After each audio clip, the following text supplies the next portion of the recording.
Episode 7 এর শুরুতে আমরা জিরনকে দেখি, যে পাহাড়ের উপর চড়ে ইকের কাছে যাচ্ছিল। উপরে আসতে তাকে বেশ পরিশ্রম করতে হয়, কারণ সে একটু ভারী, কিন্তু যে কোনোভাবে সে উপরে চড়ে যায়। এরপর আমরা জানতে পারি তারা তাদের ডেস্টিনেশনে পৌঁছে যায়, যেখানে সামনের দিকে একটা গুহা আছে।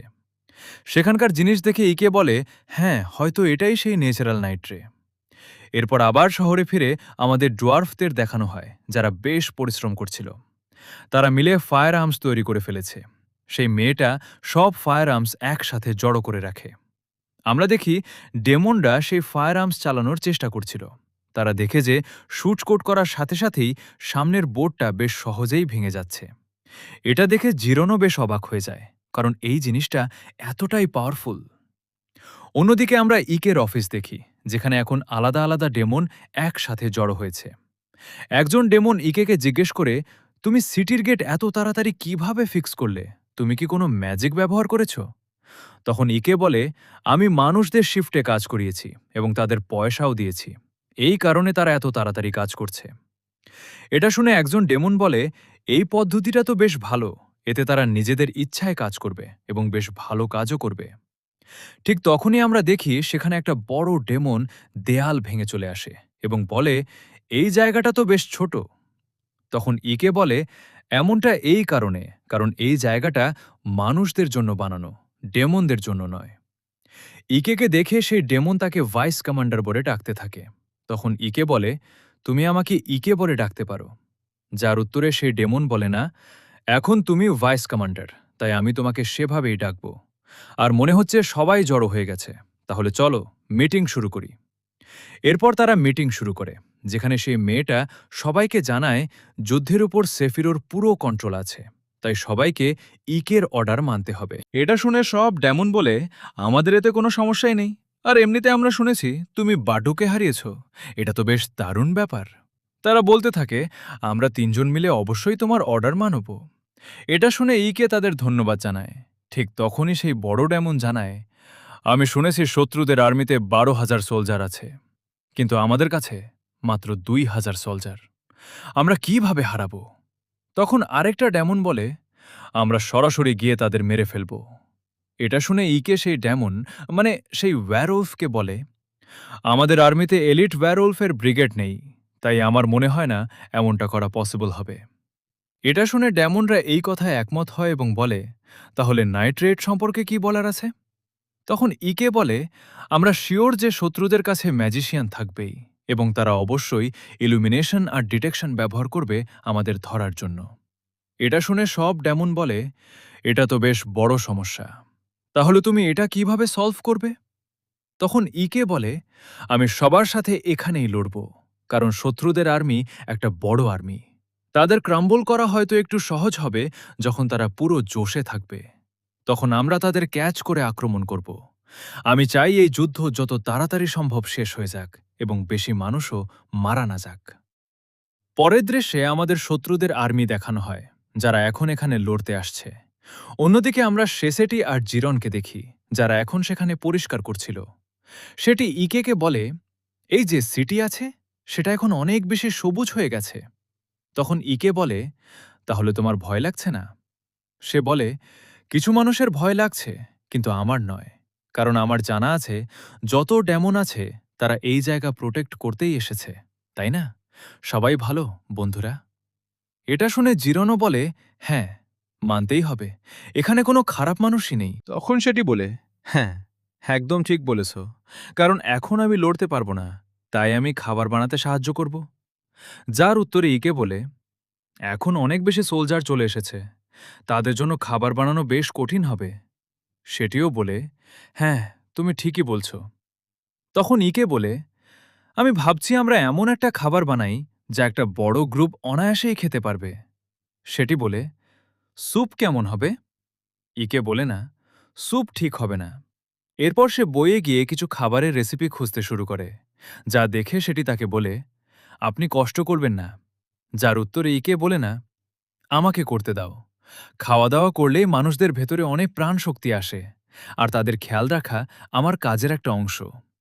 ভালো ব্যাপার যে আমাদের কাছে খাবারের কোনো অভাব নেই। এটা শুনে সেটি বলে, হ্যাঁ, এমনটা এই কারণে যে আপনার নরফোক সিস্টেম বেশ ভালোভাবেই চলছে। ইকে দেখে যে তারা এবার প্রচুর রাইস হারভেস্ট করেছে, তাই হয়তো তারা ফ্রাইড রাইস বানাতে পারে। এরপর সেটিকে দেখানো হয় যে রেসিপি পড়ে ফ্রাইড রাইস বানিয়ে ফেলে।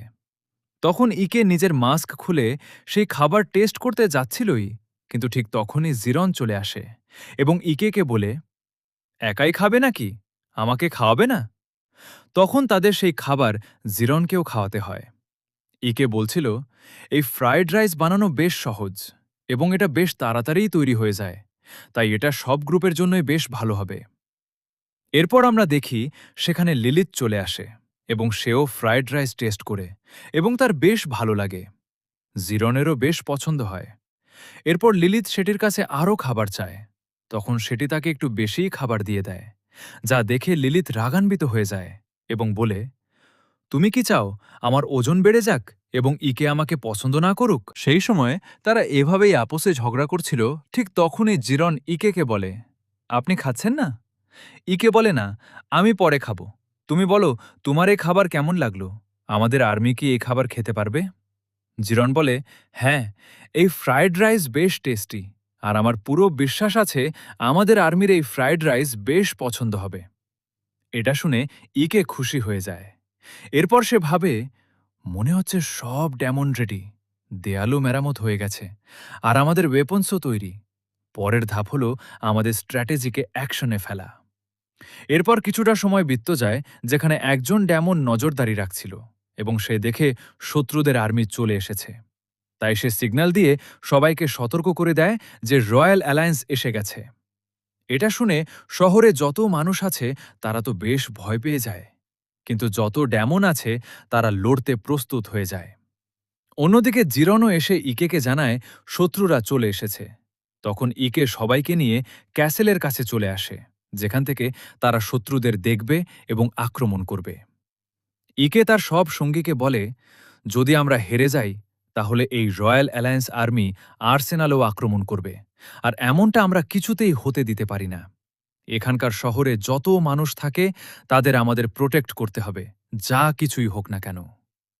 এটা শুনে সব ডেমন বলতে থাকে, হ্যাঁ, আমরা অবশ্যই এমনটা করব। অন্যদিকে আমাদের সেই কমান্ডারকে দেখানো হয় যে বলতে থাকে, এই জায়গাটা যতটা আমি ভেবেছিলাম তার চেয়েও ছোট। তার সঙ্গী বলে, হ্যাঁ, আমরা অন্য দেশ থেকে সেরা সোলজারদেরও হায়ার করেছি, তাই আমরা হারতেই পারি না। এরপর আমরা তাদের ওয়েপন দেখি, যা বেশ অ্যাডভান্সড এবং পাওয়ারফুল। সেই কমান্ডার বলতে থাকে, এটা তো কোনো যুদ্ধই মনে হচ্ছে না, এটা একটা ক্রুসেড। এই সমস্ত ডেমনদের গুড়িয়ে দাও। এটা শুনে তার সঙ্গী নিজের সব সঙ্গীকে বলে, আক্রমণ করো। তখন সব সোলজার এগিয়ে যায় এবং নিজেদের ওয়েপন দিয়ে আক্রমণ করতে শুরু করে।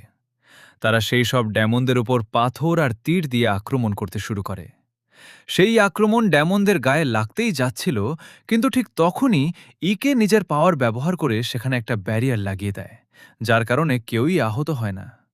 এটা দেখে সেই কমান্ডার বলে, তাহলে এরা ম্যাজিক ব্যবহার করছে। ঠিক আছে, এদের উপর আবার আক্রমণ করো। এটা শুনে তার যত সঙ্গী আছে তারা আবার তীর আর পাথর দিয়ে আক্রমণ করতে শুরু করে, কিন্তু ইকে আবার একটা ব্যারিয়ার লাগিয়ে সবাইকে বাঁচিয়ে ফেলে, যা দেখে সব ডেমন বেশ খুশি এবং ইমপ্রেসড হয়ে যায়।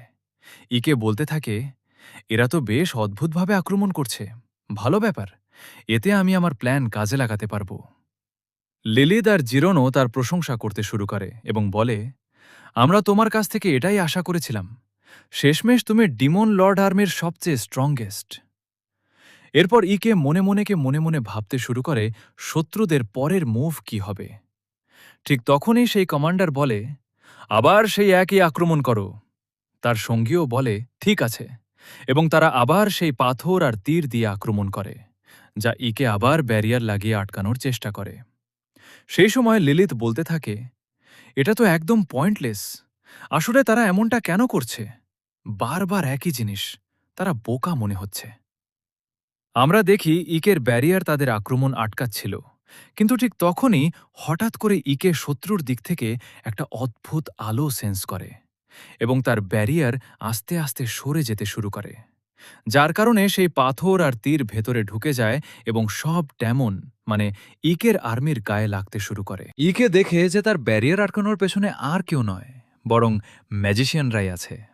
ঠিক তখনই এই সুযোগটাই কাজে লাগিয়ে সেই কমান্ডার নিজের সঙ্গীকে বলে, প্রথমে এই কোডটা আক্রমণ করার জন্য পাঠাও। তারা তেমনটাই করে। এরপর ফার্স্ট কোড সরাসরি তাদের উপর আক্রমণ করতে চলে আসে, যা দেখে ইকে মনে মনে বলে, আমার মনে হয় না এত তাড়াতাড়ি এবং সহজে সবকিছু শেষ হয়ে যাবে। ঠিক তখনই জিরন ইকেকে বলে, আমাদের ওয়েপন রেডি। তখন ইকে তাকে বলে না, তোমরা এখনই যেও না, এখন অন্য কেউ তাদের সামলে নেবে। এখানে ইকে সেই বেশ বড় বড় ডেমনদের কথা বলছিল, যারা এখন বেশ বড় বড় পাথর তুলে ধরে আছে। সেই সব ডেমন এখন সেই বড় বড় পাথর মানুষদের সোলজারদের উপর ফেলে দেয় এবং তাদের গুড়িয়ে দেয়, যা দেখে বাকি সোলজাররাও ভয় পেয়ে গিয়ে একটু থেমে যায়। এই সুযোগটাই কাজে লাগিয়ে বাকি ডেমনরা তাদের উপর তীর দিয়ে আক্রমণ করে তাদের শেষ করে দেয়। কিন্তু কিছু মানুষ সোলজার তখনও মরে না, তারা সেই ডেমনদের মারতে শুরু করে।